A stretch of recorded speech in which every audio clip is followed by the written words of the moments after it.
Assalamualaikum warahmatullahi wabarakatuh. Nahmaduka ya ghafuru ya syakuru wa sholli wa sallim wa barik ala sayyidina maulana Muhammadin wa ala alihi wa sahbihi asma'in nama ba'du.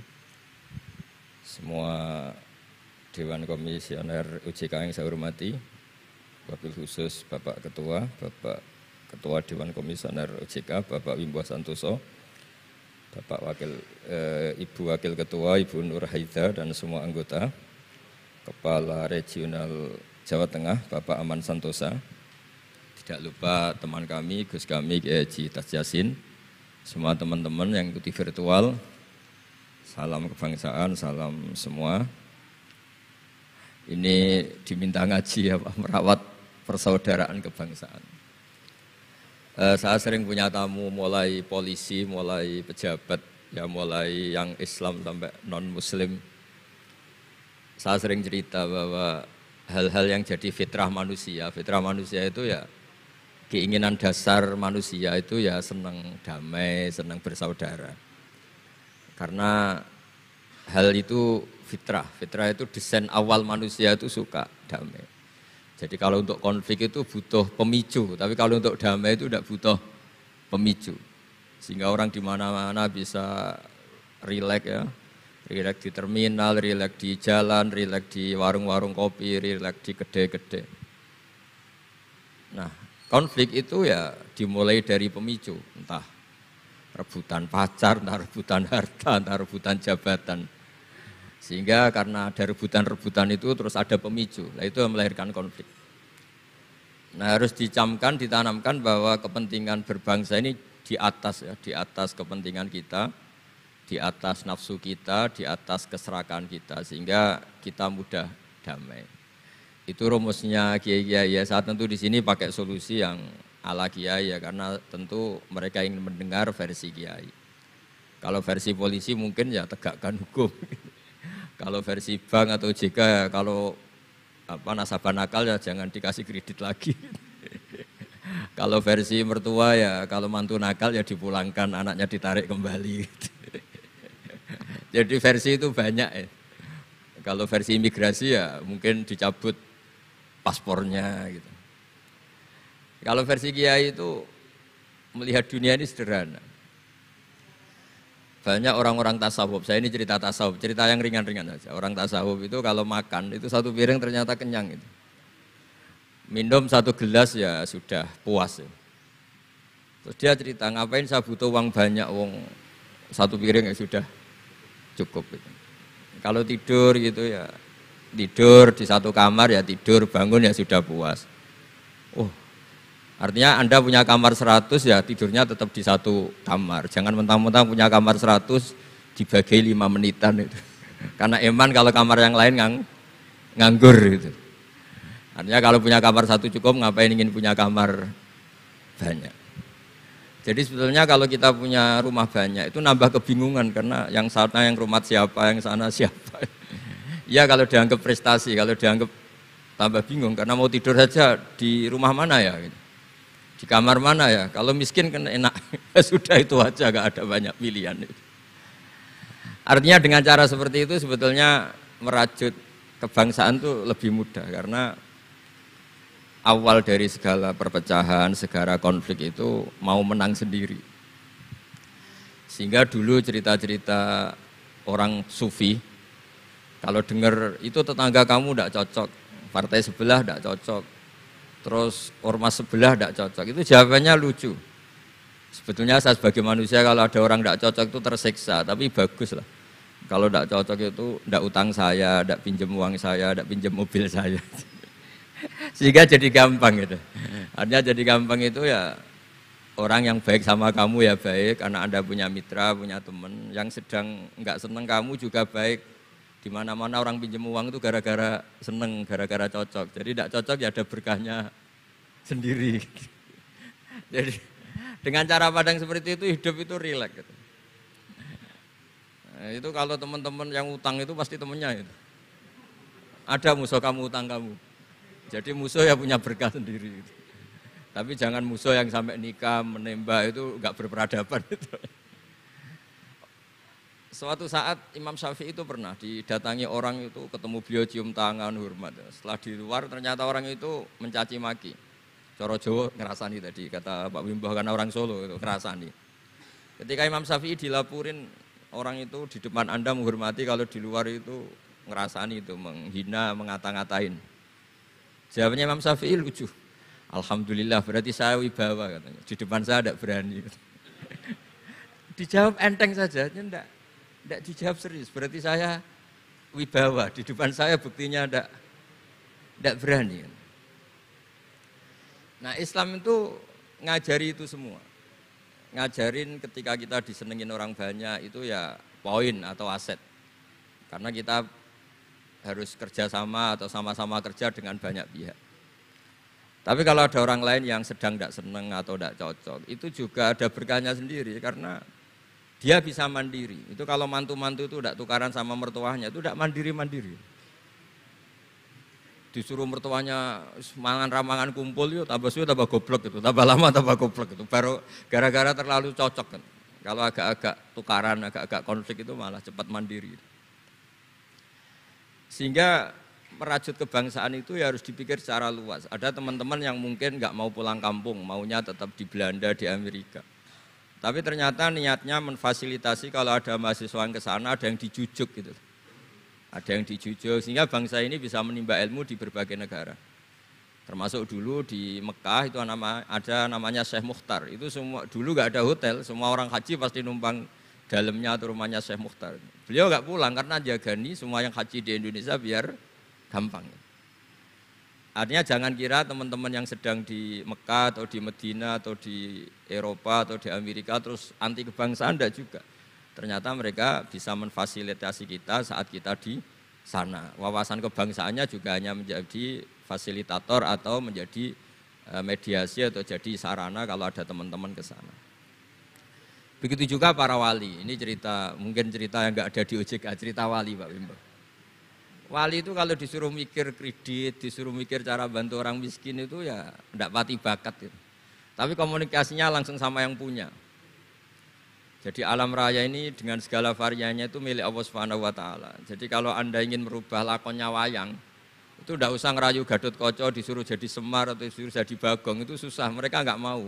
Pasti mempertahankan karakter masing-masing. Itu ngerayu dalangnya saja, ini lakonnya diganti gitu. Nah wali itu gitu, kalau merubah Indonesia itu ya komunikasinya sama Allah. Karena yang mengendalikan alam raya ini Allah Subhanahu wa ta'ala. Kita tidak bisa mengendalikan pikiran orang. Sering ada orang itu, ini cerita yang ringan-ringan saja, tapi barokahnya cerita ini nanti gampang merajut persaudaraan. Bapak itu, bapak saya, Kiai Haji Nur Salim, itu paling suka itu sama orang yang agak sombong. Sombong itu ya ketua RT sudah bangganya Masya Allah. Dia punya motor satu sudah kayak orang paling kaya di dunia. Punya istri yang sebetulnya tidak cantik, ya dia ngira istrinya itu paling cantik di dunia. Dia agak ganteng yang merasa paling ganteng di dunia. Saya dulu ya iskal itu janggal. Kenapa sih kok seneng kancanan orang sombong? Ternyata orang sombong itu orang yang paling gampang syukur. Orang gampang syukur. Tapi kalau ketemu orang yang kelihatannya sopan, apa saya hanya RT, apa saya hanya di OJK, saya ada menteri saya ada presiden. Presiden merasanya presiden di negara ketiga, dunia ketiga, bukan presiden superpower.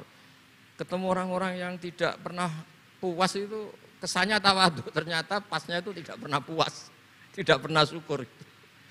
Lah yang sombong ternyata tidak sombong, dia gampang syukur. Ketua RT aja sudah merasa kayak presiden.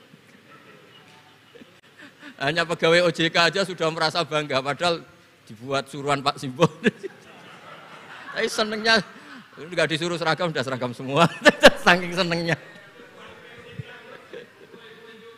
Iya, bangga banget ya, bangga banget. Jadi sama, sebetulnya kita jadi warga Indonesia, berKTP Indonesia sudah harus seneng. Enggak gampang, orang punya negara itu enggak. Coba orang-orang yang sekarang di Amerika di mana-mana itu orang Indonesia itu ya kangen rumah.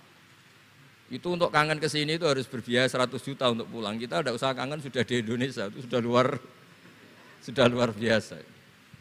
Nah, sama-sama kerja atau saling memberi kontribusi. Saya sering punya analogi ya. Saya sering diskusi sama banyak rektor di Indonesia.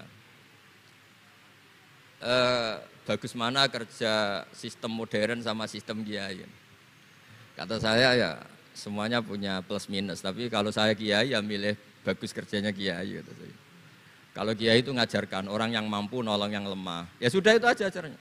Kapan saja Anda mampu, berkesempatan mampu ya wajib menolong. Tapi kalau sistem modern itu ada jobnya. Sehingga gara-gara ada jobnya, suatu saat mungkin kalau ada orang tenggelam, wah saya ada SAR, saya ada tim SAR gak perlu menolong. Gitu. Kalau ada orang miskin, saya ada pegawai bank gak perlu ngasih kredit. Itu bahaya untuk bangsa ini. Sehingga dibutuhkan kerja-kerja yang ala kiai saja. Kalau ada kecelakaan di jalan, meskipun Anda tidak satlantas, ya ditolong Anda yang menangi, yang tahu. Kalau ada yang miskin, tetangga kamu Anda mampu, ya tolong saja. Tidak usah nunggu diajukan proposal, didaftarkan miskin resmi sampai ada plakatnya terus baru dibantu. Itu selak mati. Nah, selak kelaparan. Nah, pendidikan agama juga gitu. Misalnya semester ini mengkaji tentang sholat misalnya di UIN atau di IAIN. Mengkaji tentang haji. Kalau di kiai enggak, Anda mau haji tinggal tanya kiai. Tapi kalau ada kuliah nunggu semester itu, nunggu dosen itu baru tahu bab haji. Nah kalau pertolongan itu nunggu polisi, nunggu OJK itu prosedur dulu, kadang ditanya sertifikatnya macam-macam. Nah di sini pentingnya kerja. Jadi kalau lembaga resmi ini untuk hal-hal yang besar, yang tidak mendesak, yang mengikat. Tapi harus ada sistem sosial yang on time, yang setiap saat bisa diakses. Yaitu kebaikan masif, kebaikan yang semua orang itu merasa harus menjaga. Jadi yang menjaga kestabilan Indonesia itu semua orang, bukan polisi, bukan tentara, bukan siapa saja, termasuk departemen-departemen resmi, kepolisian, termasuk semuanya. Dengan merasa seperti itu, saling tergantung. Dan yang lebih cepat ya sistem sosial tadi. Sehingga kalau sistem sosial itu ada kiai, atau ada tokoh agama lain, atau ada yang dituakan, itu relatif stabil, karena coro Jawa nak tukaran itu sungkan, kalau terlalu konflik itu sungkan. Nah sehingga dulu ada cerita ada seorang perempuan itu ketemu Nabi itu di jalan. Itu cara etika orang kita lah, apalagi orang Solo, orang Jogja itu kan ada etis, ketemu di jalan dicegat. Ya Rasulullah, saya ini punya bapak sudah tua dan kalau Anda haji seperti ini pasti ingin bapak saya itu ikut, tapi beliau sudah tua sehingga tidak bisa ikut. Ini gimana, saya harus menghajikan beliau apa enggak? Sama Nabi saat itu dijawab, kalau bapak kamu punya utang, kamu yang bayar cukup enggak? Ya cukup ya Rasulullah, ya sudah seperti itu. Artinya cukup Anda hajikan. Kemudian oleh Imam Bukhari itu dibabkan lucu, babnya itu unik. Bab boleh tanya tokoh di jalan. Jadi tidak tentang hajinya, tapi tokoh itu harus siap menjawab pertanyaan meskipun sedang di jalan. Tidak usah nunggu sowan di rumah, atau antri inden daftar tamu. Nah, itu jadi pelajaran bagi kita. Jadi kebaikan itu kita wajibkan dulu ke siapapun yang mampu dan berkesempatan. Sehingga kalau kita misalnya ketemu orang tenggelam, meskipun kita tidak pegawai SAR atau tidak yang bertugas di pantai itu, ya kalau Anda mampu, ya selamatkan. Kalau ada kebutuhan tertentu masyarakat, misalnya sakit, Anda berkemampuan minjemin mobil untuk diantar ke rumah sakit, ya kewajiban Anda, bukan nunggu dinas resmi yang mengambil. Jadi kebaikan yang diwajibkan ke dinas resmi ya monggo, kita loyal, kita dukung, kita support. Tapi kewajiban yang diwajibkan atas nama agama bagi yang mampu itu tidak boleh hilang, karena ini yang langsung bersentuhan dengan masyarakat. Coba kemarin pas Covid misalnya, banyak teman-teman saudara kita yang pulang kampung. Ketika lembaga resmi belum ngurus itu, yang ngurus ya keluarga, sanak famili, mereka pulang, mangan ramangan kumpul, ya ada, alhamdulillah ya ada yang kelaparan. Kenapa ada yang kelaparan? Karena sistem sosial itu jalan, orang kok medit atau kikir sama tetangga, sama keluarga itu pasti diadili masyarakat. Dan masyarakat sepakat urusan makan itu sepele, sehingga mereka pulang ya ikut Pak D-nya, Pak Lek-nya, ikut Mbahnya, itu semuanya bisa makan. Bisa ngopi-ngopi, bisa rokok-rokokan, ya tetap santai aja normal. Bahkan banyak yang nganggur itu seneng. Barokahnya nganggur yang ngutangi tidak nagih katanya. Kalau tidak, jadi ya dianggap ringan saja hal-hal seperti itu. Nah, khawatir saya kalau saya pernah baca kitab di karangan seorang ulama besar. Al-Hayatul Ulya, otoritas besar dalam satu sistem negara, itu harus diakui sebagai bagian dari kebaikan masif. Tapi kebaikan masif yang nggak boleh hilang adalah kebaikan yang nggak punya otoritas, karena ini jumlahnya lebih besar. Ya tadi misalnya kecelakaan di jalan itu kan nggak bisa kebetulan ada mobil patroli atau mobilnya Satlantas atau lembaga resmi tertentu yang nangani kecelakaan. Yang nangani ya orang-orang di jalan yang menangi itu terus diantar ke rumah sakit atau ngabari keluarganya. Sehingga kata Nabi, kullukum ra'in wa kullukum mas'ulun an ra'iyati. Semua kita ini menjaga kedamaian, menjaga kemajmuan, semua kita jaga sistem sosial, semua kita menjaga kebaikan. Nah dari semua itu dibikinlah di era modern lembaga-lembaga formal. Tapi jangan juga lembaga formal menghilangkan sistem fitrah manusia tadi yang fitrahnya ingin baik dan itu ada di mana-mana dan kapan saja. Dan Allah kalau menciptakan sesuatu itu pasti luar biasa. Saya sering ditanya sama orang-orang, Gus gunane Indonesia seneng cangkruk itu apa?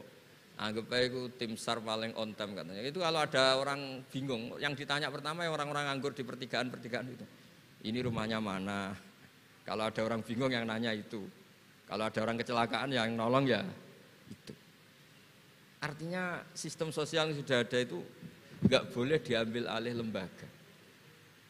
Karena kalau itu iya, kita kekurangan kekuatan sosial. Jadi ini penting saya utarakan supaya kebaikan-kebaikan bersama ini saling melengkapi, bukan saling mengadili, bukan saling merasa paling superior. Saya sering guyonan begini, kalau ada rapat ketahanan pangan, yang rapat itu merasa superior karena punya rumus yang luar biasa. Tapi apa artinya rumus itu kalau petani nggak mau nanam padi? Petani itu tidak usah rapat, tapi nanam padi itu otomatis jaga ketahanan pangan. Sistem sosial juga sama, di kampung itu kalau ada orang jahat atau sinis, itu pasti nggak punya teman. Monggo Gus Yasin ini rawuh. Ini alhamdulillah Gus Yasin rawuh. Mau Gus? Biar jajar Pak Ketua, dia di situ ada. Oh mau di. Mari Gus.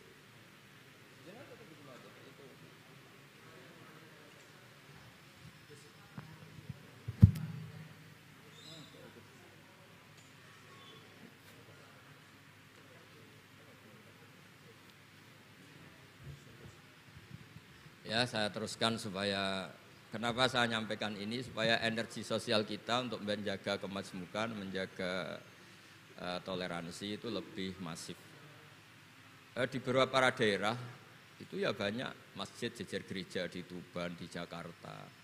Dan ketika buktinya nggak ada apa-apa yaitu simbol perdamaian. Di beberapa daerah ya banyak orang Islam, bosnya itu non-Muslim. Atau sebaliknya non-Muslim, bosnya Muslim. Atasan juga banyak begitu, atasannya Muslim. Itu kan contoh sosial yang sudah masif. Justru karena didiskusikan, diseminarkan itu menjadi kayak kita baru mulai. Nah itu malah aneh. Jadi selama ini kan ya sudah begitu kan, banyak orang Islam di mana-mana itu kerja di pabrik mana, ternyata pemiliknya non-Muslim. Juga sebaliknya non-Muslim di instansi apa, pemimpinnya Muslim. Mulai dulu kan ya baik-baik saja. Justru karena didiskusikan tuh menjadi kayak kita ini yang punya rumus, kayak kita yang pencetus. Padahal sistem sosial kita sudah sedemikian harmonis, sudah sedemikian baik. Ketahanan pangan juga sama. Ketika belum ada rapat darurat pangan petani yang lugu-lugu yang nanam padi. Barokahnya itu stok padi itu banyak. Begitu juga mereka melahirkan sistem kerja yang nggak punya ladang, kerja di yang punya ladang, dan kalau itu dizolimi atau nggak digaji, ada embargo sosial terus tidak mau kerja di situ. Sehingga yang nggak baik juga akan baik karena dipaksa oleh sistem sosial. Jadi sebelum ditangkap polisi karena tidak baik, itu sudah diadili sosial, itu diadili hukum sosial. Nah, hal-hal seperti ini harus jadi perangkat bersama untuk menjaga kebaikan bersama. Makanya saya sering bilang sistem sosial itu segala-galanya. Di antara sistem sosial itu adalah lembaga resmi. Jangan dibalik, lembaga resmi itu menata sistem sosial. Sebelum ada lembaga resmi itu sudah ada sistem sosial. Sehingga sebelum ada negara ini, kiai-kiai atau tokoh agama yang lain ya urun rembuk untuk mengusir penjajah, untuk memberi makan tentara yang berjuang di kampung-kampung, dikasih ketela, dikasih apa saja lah yang bisa mereka bertahan hidup. Nah, ini penting diutarakan supaya semua masyarakat itu merasa bahwa mereka ikut dan harus merawat negara ini. Kullukum ra'in wa kullukum mas'ulun an ra'iyati. Semua kalian adalah penjaga dan semua kalian dimintai tanggung jawab Allah, kontribusi Anda terhadap bangsa ini, terhadap komunitas Anda, terhadap sistem sosial Anda. Sehingga kemudian terus jalan. Lah dimulainya dari mana? Kata Nabi, dimulai dari keluarga Anda. Sehingga semua orang nggak lempar tanggung jawab. Kalau anak saya miskin ya salah saya. Kalau anak saya terlantar ya salah saya. Kalau istri saya terlantar ya salah saya. Sehingga jangan karena ada sistem modern, setiap ada yang miskin menyalahkan menteri sosial misalnya. Setiap ada apa nyalahkan menteri terkait. Itu hukum seperti itu bikinan kita. Yang hukum Allah permanen itu ya setiap anak kita terlantar salah kita. Nah barokahnya merasa salah itu tidak mudah menyalahkan orang lain, termasuk tidak menyalahkan instansi tertentu atau departemen tertentu. Ini penting supaya orang itu evaluasi, merasa salah. Barokahnya merasa salah itu orang tidak menyalahkan orang lain. Jadi negara ini tidak mudah chaos dengan kultur menyalahkan pihak lain. Betapa baiknya agama ini. Jadi kalau berdoa disuruh mulai dengan Rabbana dzalamna anfusana. Ya Allah, saya ini mendolimi diri kita sendiri. Wong yang punya kewajiban saya kok menyalahkan orang lain. Saya kalau guyon itu sering begini. Teman-teman kita yang satu kampus atau satu pondok atau satu kampung, itu kalau kaya itu pasti jadi sumber disalahkan. Misalnya Anda punya teman yang dulu sama-sama miskin, tahu-tahu jadi bupati atau gubernur. Terus itu tarif utang kamu ya dinaikkan. Dulu zaman sama-sama miskin paling pinjam uang hanya 10.000, gara-gara jadi bupati atau gubernur BI misalnya atau ketua OJK, utangnya dinaikkan bukan sesuai Anda tapi sesuai jabatan teman kamu. Masa punya teman gubernur kita utang 100.000, pantasnya ya utang modal 100 juta. Dan kalau nggak ngutangin, wah katanya teman deket ternyata nggak mau dipinjemin. Jadi punya kultur menyalahkan orang lain. Dia SDM-nya hanya ketua RT gara-gara punya teman gubernur atau presiden atau apa. Inginnya ya lebih tinggi lagi. Jadi bukan berdasar kapasitas dia tapi kapasitas temannya. Itu juga bagian dari kesalahan yang kita ciptakan. Sehingga agama mengatur orang itu tidak boleh melebihi batas SDM-nya. Orang itu tidak boleh melebihi batas apa? SDM-nya. Kadang-kadang kita sama ketika anak kita terlantar bilang di Pak D sugih ya ora nyafaati, punya Pak D kaya juga tidak memberi syafaat, punya teman kaya tidak. Jadi tidak menyalahkan dirinya tapi menyalahkan teman atau keluarganya yang kaya. Itu juga awal bencana kemajmukan. Jadi kebanyakan nuntut. Makanya Nabi berkali-kali ngendikan ketika kamu di zaman akhir wa alika bi khosayati nafsik wada angka amrol amah. Kalau sudah ada badai apa saja, badai ekonomi, badai sosial atau badai apa saja, urusi diri kamu sendiri. Itu bukan Nabi menanamkan egois itu enggak, justru menanamkan kebersamaan. Barokahnya orang itu sibuk ngurus keluarganya sendiri, itu enggak kepikiran nyalakan orang lain. Jadi orang kadang salah tafsir itu justru seakan-akan kita diajari untuk egois itu enggak. Berkahnya ngurus diri sendiri, ketika kita sudah terurus tidak membebani sama orang lain. Dan berkahnya ngurus diri sendiri juga tidak gampang mengkomplain orang lain. Karena kita merasa punya kewajiban sendiri. Tapi kalau kita ini terlalu modern, orang nggak punya uang, ini tanggung jawab Menteri Keuangan. Kalau miskin tanggung jawab Menteri Sosial. Kalau ada jalan rusak tanggung jawab PU. Oke, secara hukum kenegaraan misalnya mereka berkewajiban tugas itu. Tapi kalau itu untuk alasan menyalahkan, semangat kita menyalahkan. Dan agama itu tidak mengajari seperti itu. Agama itu mengajari Rabbana dzalamna anfusana. Ya Allah, saya ini merasa mendolimi diri sendiri. Nah dengan seperti itu enak. Enak cara hukum sosial kayak tadi. Ketika Allah menciptakan orang tidak suka kita kadang ya Allah salah saya apa kok sampai orang tidak cocok saya. Kamu lupa Allah mendesain orang tidak cocok kamu supaya ada utang kamu, tidak ganggu kamu. Barokahnya tidak cocok itu tidak minta uang kamu. Nah itu yang saya ingin ditiru. Jadi perilaku ulama-ulama besar kayak Imam Syafi'i itu kalau tadi berkali-kali saya ngomong ya Aba Abdillah, panggilannya Imam Syafi'i ya Aba Abdillah, orang itu tidak cocok kamu. Ya baguslah dia merdekakan saya, dia tidak akan pinjam uang saya, tidak pinjam mobil saya, tidak akan ganggu saya, tidak cocok. Kalau dia hajatan juga tidak ngundang kamu, jadi tidak cocok itu ya barokahnya ya banyak. Nah kenapa banyak kiai tidak dimintai rembukan masyarakat padahal dituakan? Karena kalau semuanya minta rembukan kiai itu disarankan mondok semua. Padahal barokahnya negara ini ya ada yang kuliah, ada yang jadi polisi, ada yang jadi tentara. Kalau rembukan semua sama kiai disarankan mondok semua. Nanti yang jadi polisi siapa, yang jadi dokter siapa. Nah barokahnya kadang-kadang kiai ditinggalkan, nggak diajak rembukan itu ya varian-varian profesi itu banyak. Kiainya juga ada harus tersinggung. Ini katanya nuakan saya, apa-apa diputuskan sendiri, ada usaha seperti itu ya biasa aja. Jadi kemajmukan, menjaga kemajmukan itu dimulai dari semua orang merasa berkewajiban menjaga perdamaian ini, menjaga keharmonisan ini. Tentu dimulai dari merasa wajib pada dirinya. Ini penting supaya tidak ingin menyalahkan orang lain atau terbersit menyalahkan orang lain. Terus kedua, bahagia dengan dirinya tadi. Misalnya orang yang paling miskin di Indonesia, itu ternyata tadi saya utarakan, saya punya kitab-kitab tasawuf banyak. Itu lucu-lucu dan jadi gampang hidup itu. Misalnya dia miskin makan satu piring kenyang. Kenapa saya harus korupsi? Kenapa saya harus mencuri? Wong makan satu piring juga sudah kenyang. Terus dia menghitung orang sampai kaya raya itu makannya sampai meninggal, misalnya 60 tahun, jumlahnya sama orang miskin ternyata jumlah yang dimakan yang sama, jumlah yang diminum ya sama. Terus ada pertanyaan, saya pernah digugat juga pas dalam satu acara. Tapi kalau orang kaya ingin apa saja kan kesampaian Gus, ingin beli mobil kesampaian, ingin beli pesawat kesampaian. Saya tanya, ya orang kaya inginnya tidak seperti itu, misalnya inginnya mungkin jadi presiden, inginnya jadi gubernur, kan ada aja enggak kesampaian. Tetap aja ada yang enggak kesampaian.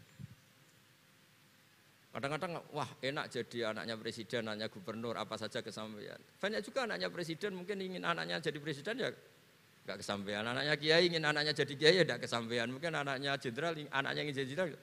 Nah dia nyontohkannya kan, wah kalau jadi orang kaya itu enak, ingin makan di apa saja kesampaian. Masa orang kaya seleranya hanya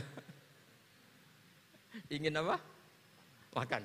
Artinya ada saja yang enggak sama. Misalnya orang jadi Raja Arab Saudi, ada aja enggak kesampaian. Mungkin bayangkannya ya tidak ada yang demo, tidak ada yang komplain, semua anak yang diinginkan putra mahkota jadi ya tidak gampang kesampaian. Nah, kemudian dia berpikir lagi. Saya ulang lagi ya, dia berpikir lagi si orang miskin tadi. Misalnya dia ke hutan atau ke gunung, wah enak jadi bupati, gubernur, apa-apa difasilitasi negara. Terus dia mikir, tapi mereka punya atasan. Ditegur atasannya takut, diatur atasannya takut. Kok enak saya enggak punya apa? Atasan. Tapi intinya itu bagi saya semua itu harus dikawal oleh hukum. Jadi melakukan perintah Allah itu nikmat. Sehingga Anda misalnya ketua OJK atau gubernur atau wakil gubernur atau kiai, nikmat tertinggi itu karena melakukan perintahnya Allah Subhanahu wa taala. Kita disuruh jaga Indonesia, disuruh jaga keluarga. Kalau nikmatnya itu subjektif sepihak, kita puas kalau ingin seperti yang kita inginkan. Itu enggak akan ada puasnya karena nafsu kita itu kalau guyonan orang-orang tasawuf, kamu dikasih dunia seisinya dan lipatannya, tamak kamu atau keinginan kamu itu tidak akan tercapaikan, tidak akan terpuaskan. Karena manusia itu ya sudah enggak ada batasannya. Makanya kalau guyonnya dulu kan ada orang tirakat, kalau megang apa saja jadi emas. Dia bayangkan jadi kaya, jadi top. Ternyata pertama dia megang saka rumahnya, tiang rumahnya jadi emas. Habis itu megang apa lagi jadi emas. Lama-lama megang nasi jadi emas, megang minum jadi emas. Akhirnya dia nggak bisa makan karena dia ingin semua yang dipegang jadi emas. Pas kecapean megang-megang dia ingin makan, yang dipegang juga jadi emas. Ya akhirnya kan jadi bingung gitu, karena nggak kesampaian kan. Dia kesampaiannya jadi emas, ternyata kebutuhan dasar dia ingin makan malah tidak kesampaian karena yang dimegang jadi emas. Jadi itu kan contoh. Sejahtera juga sama. Anda bayangkan misalnya Kalau punya mobil, punya uang tabungan, punya apa, semuanya kesampaian enak itu. Semua yang kamu inginkan kesampaian itu enak. Ukuran enak dengan banyak bergantung. Dengan tidak banyak bergantung itu ilmiah mana? Misalnya gini, saya ini bahagia cukup dengan makan satu piring. Anda bahagia nunggu punya Alphard, punya uang 1 miliar. Lu menggantungkan kebahagiaan dengan banyak sesuatu yang Anda belum miliki itu sudah satu kebodohan kalau orang tasawuf. Cek repot ya, tapi bahagia we kok kakean syarat ya. Makanya saya sering bilang, kalau saya berkali-kali cerita ada orang perempuan datang ke saya, Gus saya ingin kaya. Kebetulan orangnya itu jelek. Saya bilang, kalau kaya yang repot kamu. Kenapa Gus? Setelah suami kamu kaya, sekarang suami kamu kan miskin. Pertama yang dievaluasi apa? Ganti rumah, ganti mobil. Lama-lama ganti Anda, kata saya. Karena setelah rumahnya bagus, mobilnya bagus, yang dievaluasi pasti Anda, katanya. Wah, kalau gitu miskin aja Gus. Iya kan, sudah rumah bagus, mobil bagus, ternyata istrinya. Nanti kalau suami kamu kaya, yang dievaluasi tidak hanya mobil dan rumah, tapi Anda, katanya. Nah, maksudnya ini ya guyon, tapi supaya kita ini bahagia dengan diri kita apa? Sendiri. Jadi saya mohon semohon-mohonnya semua yang mendengar ngaji ini, bahwa agama ini mengajarkan wa'alika bi khossati nafsik. Urus diri kamu sendiri itu bukan mengajari egois, itu bukan. Kalau semua kewajiban orang merasa bertanggung jawab, paling tidak bawaannya itu tidak nyalahkan orang lain. Dan negara juga agak repot-repot karena semua orang dicukupi oleh orang tuanya, oleh keluarganya. Sehingga negara ini sifatnya hanya membantu, bukan ngurus yang pokok. Tangan negara tidak cukup untuk ngurus sebesar itu, tidak cukup. Yang cukup adalah individu-individu ini menanamkan nilai-nilai sosial sehingga semua bertanggung jawab atas dirinya, atas kampungnya, atas komunitasnya, terus negara fasilitasi itu semua. Insya Allah menjadi baldatun thayyibatu wa rabbun ghafur. Saya kira demikian, semoga bermanfaat dan mohon maaf. Assalamualaikum warahmatullahi wabarakatuh.